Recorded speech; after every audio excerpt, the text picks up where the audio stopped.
Hey everybody, ROTL UK. It's just me today. I'm Matthew Turner, the podcast host. Hope you all well. I've had a good weekend.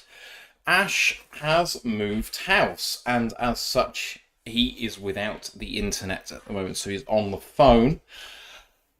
He's going to be answering the quiz questions in a bid to overturn the lead that has been built by Brett. Brett, winner of all three so far. So we're going to give some people some time to log on, and then we're going to get on with this. So this is our last one of the series. Thank you to everyone who's been supporting these shows. It's been a really good bit of fun to do in the off-season. I have an idea, potentially, when the other channels are doing their charity drives, to potentially try and get some teams on from the podcast people from around the Lions Twitterverse and YouTubeverse and whatever. So we'll put this on the back burner until maybe November time and then see what happens with that. But I'm going to see what I can do. Looking at the cumulative scores at the moment, Brett is in the lead from Ash. So 3,693 points versus Ash's 3,430. So very much in it between those two. I don't know if Grandizer is going to be on today, but he is very much in third. And he's done very, very well to be in that position, considering he's not even a fan of the team, so very well done to him.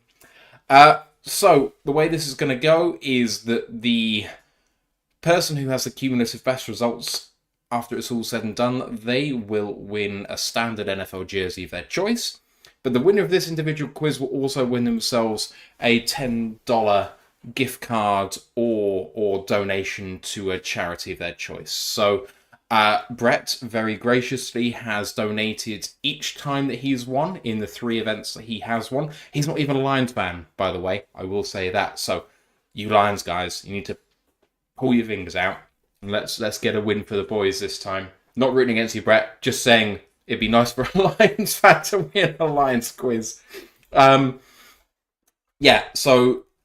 first 2 times I had an open choice, so I donated it to Forgotten Harvest, which is a Metro Detroit charity which takes what would be food waste from restaurants and retailers, and it provides it to the hungry in Metro Detroit. The second one, we actually ended up matching the donation as well, so that was $20 going to them, so 30 in total. And then the most recent one went to a specific one that Brett suggested, and I can't remember where that was. It was to the Detroit Recovery Project. So all really meaningful charities, really great stuff.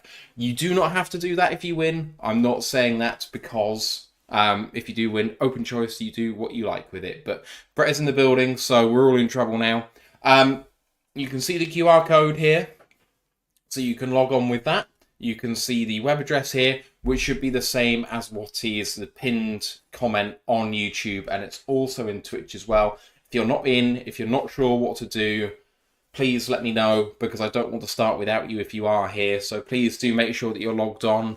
It says there's only 3 of you there, but there are 10 people watching this, so do just let me know if you're not in yet, but you're planning to do that. I have reduced the amount of time per question for those that don't require it. So, it's not going to drag out as long. Brett has said, Detroit Recovery Project is for Kyrie Jackson. Don't want anyone to go through what his family or other families had to in the Metro Detroit area and surrounding suburbs. Here.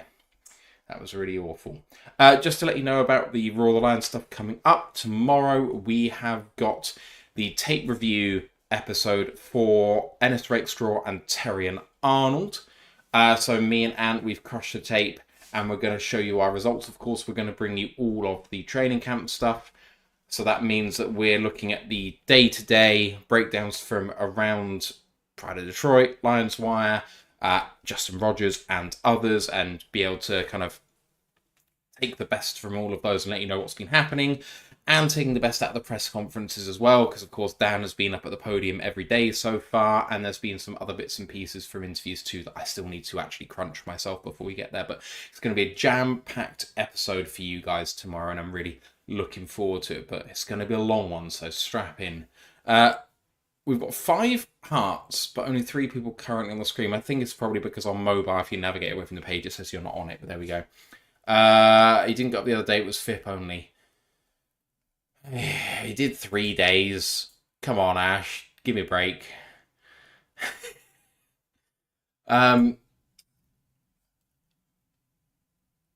passes. I'm such a Luddite sometimes. Alright, we've got 13 of you now watching, so I really don't want to start this without you guys. So, links in the YouTube as the pinned comment, so just click that. You should be able to go on through there. It's in Twitch, but I'll repost it because I think people can't see the chat history once they've come through there. I don't know if I can pin something. I can. Let's pin the message. There we go. There it is. I don't know if anyone hasn't done one of these before, but it should all be very easy to see on your phone what to do. It's going to come up with a question. I'll read it out. It will start the timer 5 seconds after the question appears on your screen, and then the time will start. Quicker answers will get more points. So, if you do cheat and it takes you some time, you will lose points for doing that. So, it's not worth cheating. The prize isn't worth cheating for. So please don't do that. And answer as quickly as you can, obviously. If there are questions that have multiple correct answers, getting one of those answers will give you partial points. Getting any wrong answers will get the whole question wrong. So if there's multiple correct answers, only select the ones that you are sure about. Brett says, I'm missing Ash's banter. Oh, and Ash, I'm missing you and your banter tonight. Yeah, he's the funny one. Let's say that. All right, I'm going to kick this off. We've waited... Oh, no, I'll give it another 3 minutes. I'll wait until 10 past the hour before we kick this off. Come say hi in the chat, just to talk about what's been going on this weekend. I've just come from... Thanks, Brett. I've just come from a food festival today, so I've had copious amounts of cider and cocktails and a burger and... What else did I have? Some Egyptian stew. It was really lovely, actually. But it's been a heavy day, so I'm actually... feeling slightly hungover, even though it's only 10 o'clock in the evening here, but there we go. And my garden looks lovely now, because otherwise I've been green-fingered and getting my gardening on, which I absolutely detest, but at least it looks nice now. Right. Oh, I'm getting impatient. You have your moments is made me laugh. Oh, man. Yes, so I think you're going to be really excited about the Terry and Arnold video, because I don't know if you guys remember what happened during draft season and when my position on him was, but I was not particularly enamoured with Terry and Arnold. Arnold obviously was very much the draft pick that most people were higher on. I was actually higher on Kool-Aid, and I was higher on Rakestraw compared to Arnold. But I've watched more, and I have changed my mind. I mean, I know it's not changing the world to say that I'm falling in with where the consensus was. But Terrian, the thing with him is that he does have the odd boneheaded play in him. But I think it's kind of like defenders get beat, right? That is what happens. So... it's working on minimising what goes on there, and sometimes he can just get turned around by the really quick guys where he's kind of having to guess. There'll be a few examples on tape where you see him not read like a double move, or where someone tries to kind of shimmy and he doesn't know which way you're going. He kind of guesses a little bit, which I really don't like. But he more than makes up for it in other ways. So it's really, really interesting. Brett said, I remember someone saying both the Mizzou guys would go in the top 100. Evening Ant. There we go. Yes, Q is still CB1, and I was high on him all the way through the process. So he was my guy always. And yeah, I'd still back Ant on the Mizzou guys, to be honest. I do think they should be up there. Right, it's 10 past. We are getting this quiz underway right now. If you haven't navigated back to the right tab on your phone or on the internet, go there now, because question number 1 is coming up in just a few moments.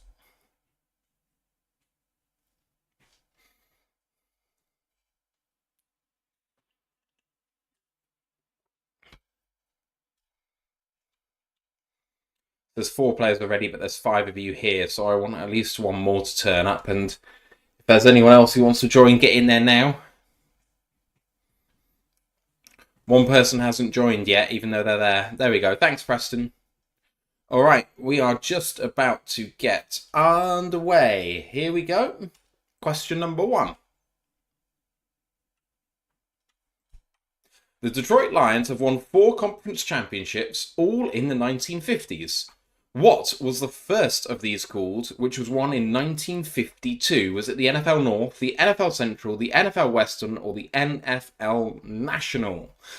Question number 1. The Detroit Lions have won 4 conference championships, all in the 1950s. What was the first of these called, which was won in 1952? Everyone has answered.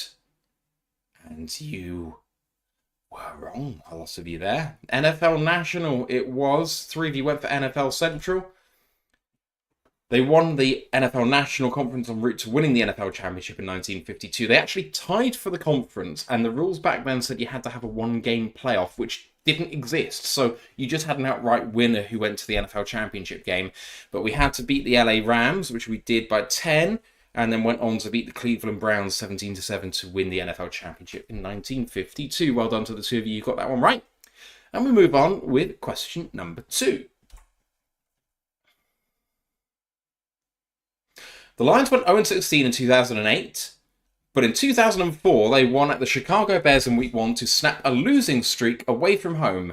How many did they lose in a row away from home, which at the time was an NFL record? Is it 16, 10, 29, or 24? The Lions went 0-16 in 2008, but in 2004 they won at the Chicago Bears in Week 1 to snap a losing streak away from home. How many did they lose away from home, which was an NFL record at the time? 16, 10, 29, or 24? Here comes the answer. One of you has not answered yet. And the answer was 24 games in a row lost away from home. They lost every single away game in the 01, 02, and 03 seasons, but they beat the Bears 20-16 in that Week 1 game in 2004. All right. Hate to bring you guys down as Lions fans. That pained me to write, but I thought it was interesting. We'll move on with question number 3. What, in terms of points, is the biggest Detroit Lions comeback of all time? Is it 24, 21, 20, or 17 points? Question number 3. What, in terms of points, is the biggest Detroit Lions comeback of all time? 24, 21, 20, or 17 points? And hey to Amp, who's in the chat. Hope you're doing well, my man. Hopefully see you tomorrow. Everyone has answered. And everyone... Ooh, split opinion. But 3 out of the 5 of you got that right. Well done. 24 points it is. They did that twice. Once against the Baltimore Colts in 1957. They were 31-27 winners after being down 27-23, so 24-point comeback, but got 28 straight points in the second half. And the same scoreline, actually, against the Dallas Cowboys, 27-3 down in 2011, but they came back to have a 31-3 run in the second half. So one hand takes away for the Lions in one question, but then the other giveth there. Move on with question number 4. We've done comebacks. Now, what about blown leads? What's the biggest lead that the Lions have lost from? Is it 24, 21, 20, or 18 points? We've done comebacks. Question number 4, we've done comebacks. But what about blown leads? What's the biggest lead that the Lions have lost from? 24, 21, 20, or 18 points? And 4 out of the 5 of you getting 21 absolutely correct. Well done. Lost from 21 points twice, but none in the last 34 years. The first against the LA Rams, losing 34-27 after being ahead 21-0 at the half. And then against the Redskins in 1990, losing 41-38 after being ahead 34-14. Next one coming up, and then we're going to have our mid-round first leaderboard. Here comes question number 5. Time for a Lions player image question. The Lions drafted Ernie Sims, 9th overall in 2006. Pick his picture. Is it player number 1, player number 2, player number 3, or player number 4? The Lions drafted Ernie Sims, 9th overall in 2006. But which of these players is he? Player number 1, 2, 3, or 4. Answer has 10 seconds to go. 2 of you have it right. I like that I fooled you guys with that one. All right. 2 out of 5. The other players were Boss Bailey, Kelvin Shepherd, and Daniel Bullocks. Just because I know I always get the question from Brett, who are the others, so I thought I'd preempt you there. Right. Are you ready for a mid-round leaderboard? The first leaderboard coming up. Here we go. Oh, Dan Pask takes the lead. Dan Pask takes the lead. Brett, the leader of the overall quiz, down in 3rd. Ash in 4th. Carlton beating both of those guys into 2nd. Terrific stuff so far. Well done, everybody. All right. Dan, got another 5 questions on the Lions to come, my man. Can you maintain that lead? Let's find out with question number 6.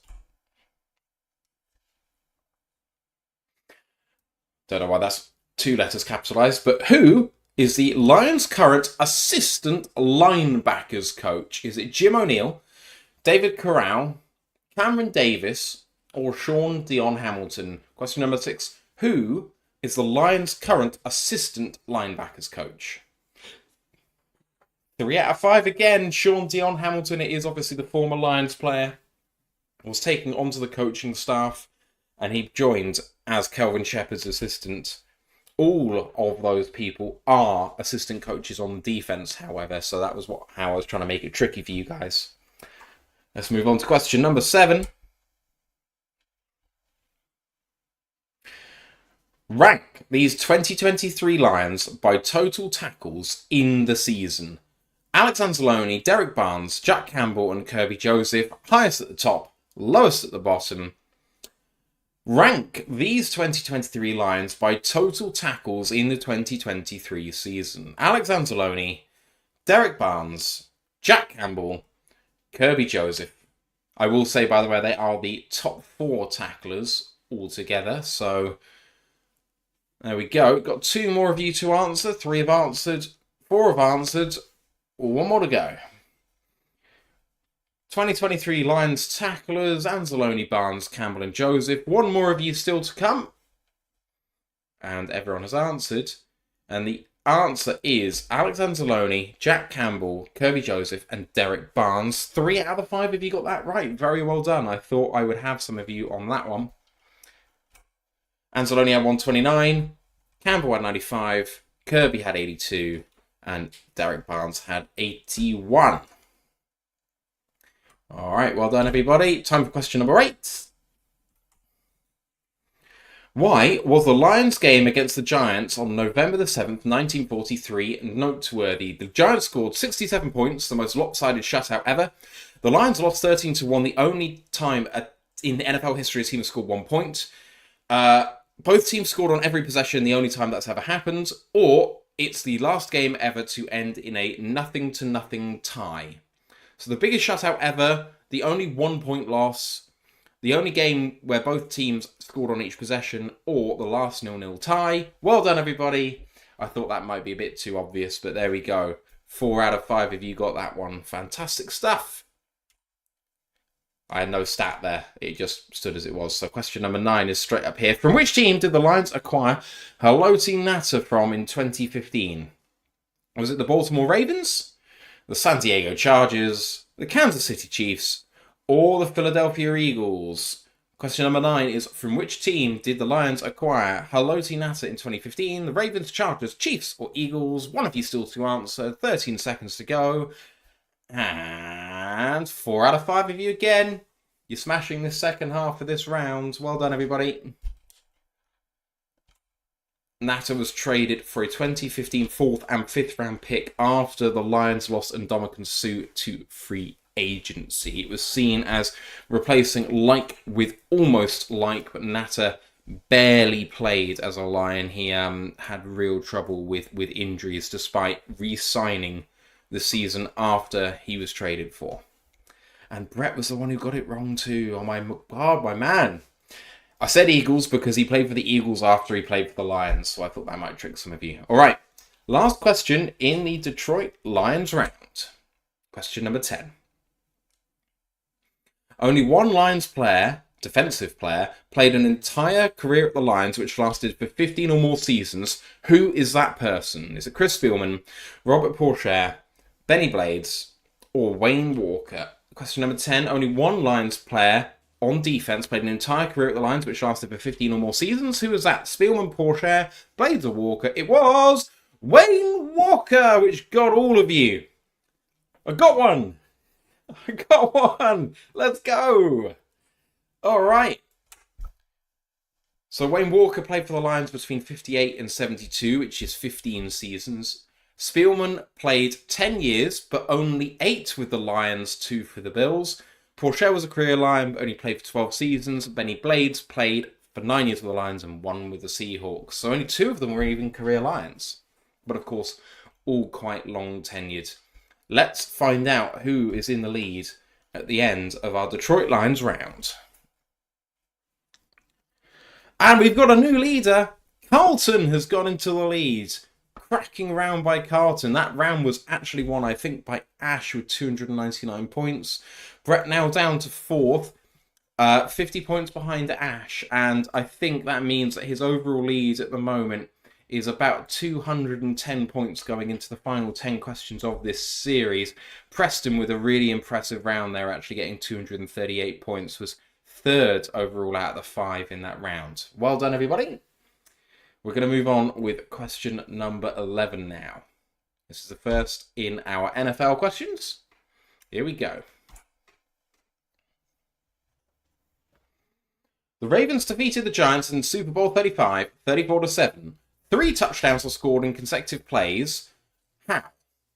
A pick 6 and back-to-back kickoff returns, a pass and back-to-back kickoff returns, passing touchdown, I should say, or a punt return, a kickoff return, and a passing touchdown.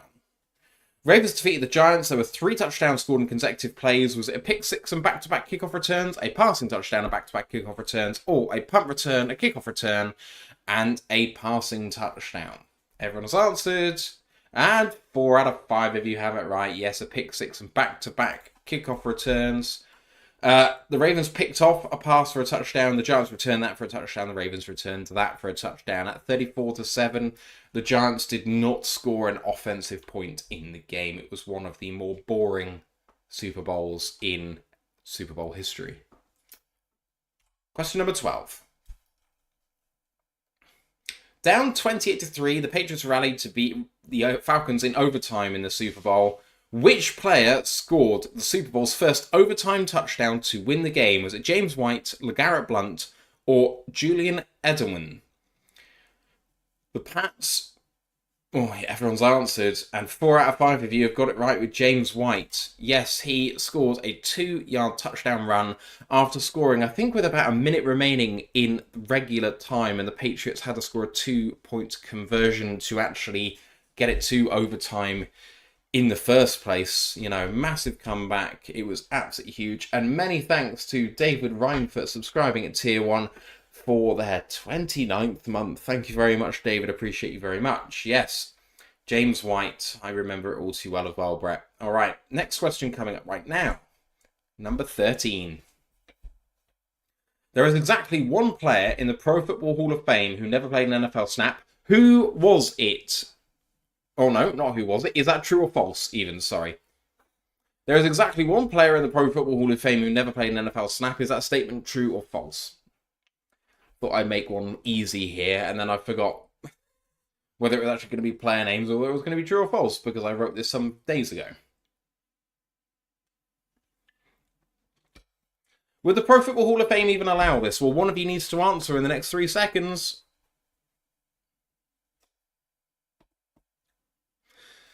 It is true. It is true. There is someone in the Hall of Fame who never played an NFL snap, and the key here is NFL. Because the answer is the guard Billy Shaw, who played exclusively in the AFL pre-merger. So there we go. In the Hall of Fame, but never played an NFL snap. All right. We're moving on with question number 14. In 2013, which quarterback broke a record after throwing a pick six in 4 straight games, which was obviously then the new record? Was it Matt Schaub, Eli Manning, or Jay Cutler? In 2013, which quarterback broke a record after throwing a pick six in a 4th consecutive game? Everyone's answered. And most of you thought it might have been the Bears' Jay Cutler, but unfortunately for you guys, it was the Texans' quarterback, Matt Schaub. Question number 15.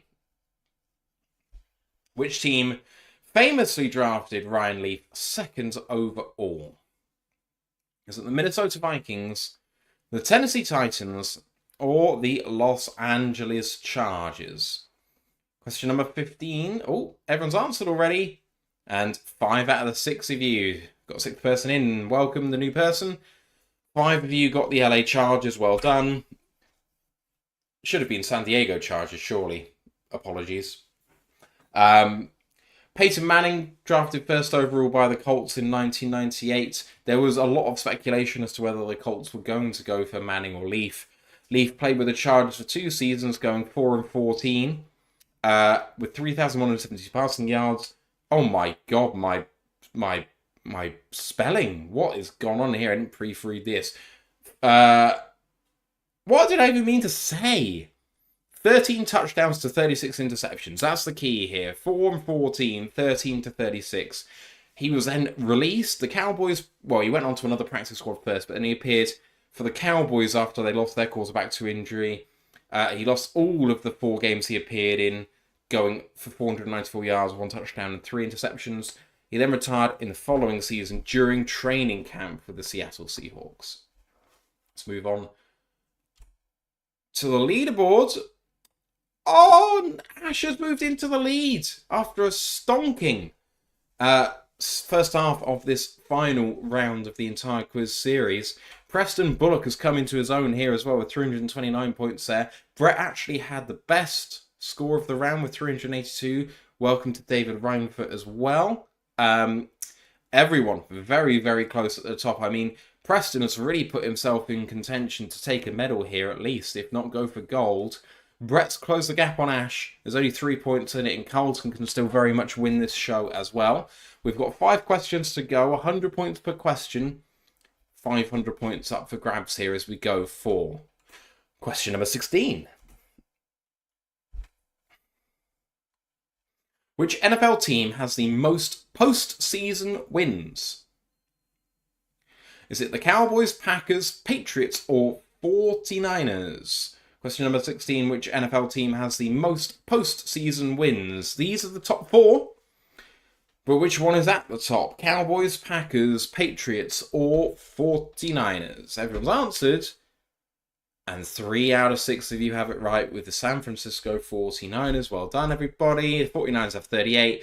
New England and the Packers 37 each. And then Dallas has 36, which is level with the Pittsburgh Steelers. So everyone actually very close at the top there. And that's probably going to continue swinging as time goes on. Question number 17 coming up right now. How many head coaches have the Baltimore Ravens had in their entire history? Is it 2, 3, 4, or 5? Question number 17. How many head coaches have the Baltimore Ravens had? 2, 3, 4, or 5? The answer is 3. 4 out of 6 of you again. Very well done. So that obviously the franchise came over from the Cleveland Browns, the shell of the Cleveland Browns in 1996. They relinquished the history of the Browns, but took the team and the players. Ted Marchibroda was the first head coach in 1996. They did actually want it to be someone else entirely. They wanted Bill Belichick, but they ended up firing him before they actually made the transition, apparently, I was reading. After Ted was gone, they had Brian Billick, who served for 8 years between 1999 and 07, and then it's been John Harbaugh since 2008. What a tenure he has had. Moving on to question number 18. Which non-quarterbacks jointly top the list of Pro Bowls made? Multiple correct answers. Jerry Rice, Tony Gonzalez, Merlin Olsen, Reggie White, Bruce Matthews. Which non-quarterbacks top the list of Pro Bowls made? So if we remove quarterbacks from the list, who would it be? Who could it be? Multiple correct answers. Jerry Rice, Tony Gonzalez, Merlin Olsen, Reggie White, Bruce Matthews. These are the top 5. But which are at the joint top?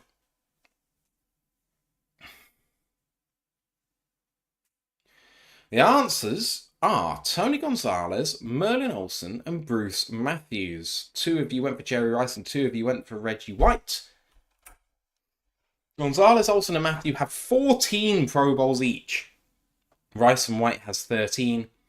Brady tops the actual list when you add back quarterbacks with 15. Peyton Manning has 14. That rounds out the list. So very impressive there. I mean, the longevity and the ability to be at the top of your game that long is absolutely outstanding.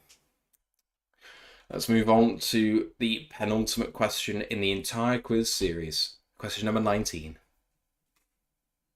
Rank these quarterbacks by passing touchdowns in the 2023 regular season. Highest at the top, lowest at the bottom. Jordan Love, Brock Purdy, Dak Prescott, Tua Tagovailoa, Jared Goff. And question number 19. Rank these quarterbacks by passing touchdowns in the 2023 regular season.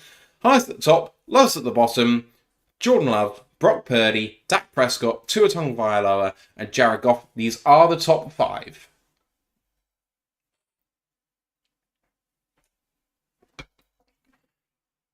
Five of the 6 of you have answered. 1 still to go. 30 seconds here. I gave you more time, but clearly you didn't need it here, most of you. Everyone has now answered, and it goes Prescott, Love, Purdy, Goff, and Tagovailoa. Well, 1 of you out of the 6 got that right, so well done, whoever that was. Whoever it is might have distinguished themselves in this quiz, but there is one final question to try and take the crown for not just this quiz, but for the entire series. Has Ash had an absolute barnstormer? Can he nick it? Will it be Brett? And who's going to win this show? Could it be Dan Pass that could get it? Could it be Carlton? Who knows? But let's find out with question number 20. After you see the numbers there. Dak 36, Love 32, Purdy 31, Goff 30, Tua 29. Here we go. Question number 20. How many players from the losing team have won Super Bowl MVP all time? Is it none, 1, 2, or 3?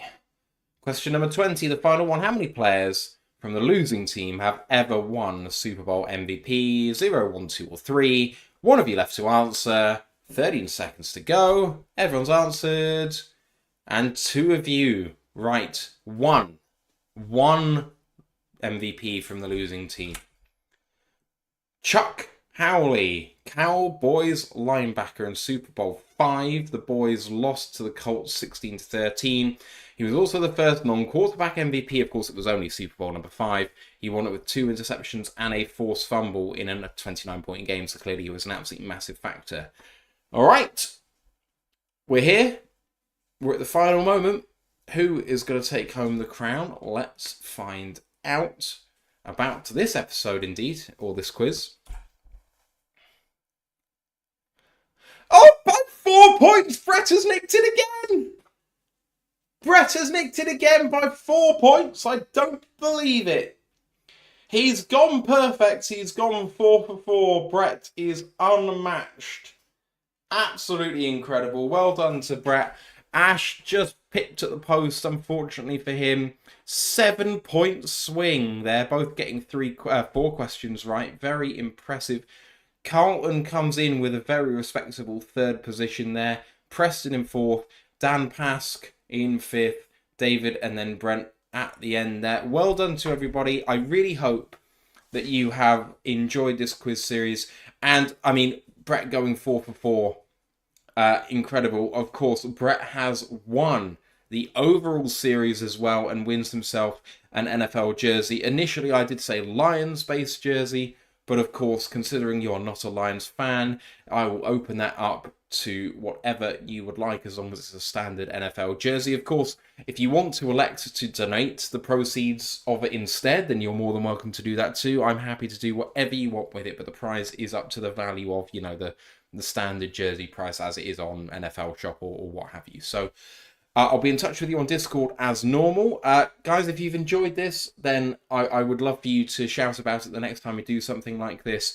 And indeed, if we do a sort of charity one of these where I invite people from POD and Lions Wire and the news and the Free Press and that sort of thing, I hope that they would get involved in this sort of thing and get them all together on a Zoom to talk about the answers, maybe make them play as teams. Then please tell them that it's been good fun, because I'd love to get them here. Well done, everybody. We'll see you tomorrow for the show, which will be training camp related. It will be Rake Straw tape review, and it will be Terry and Arnold tape review. So I hope you've enjoyed it. I'll speak to you all tomorrow. But for now, let's go Lions One Pride.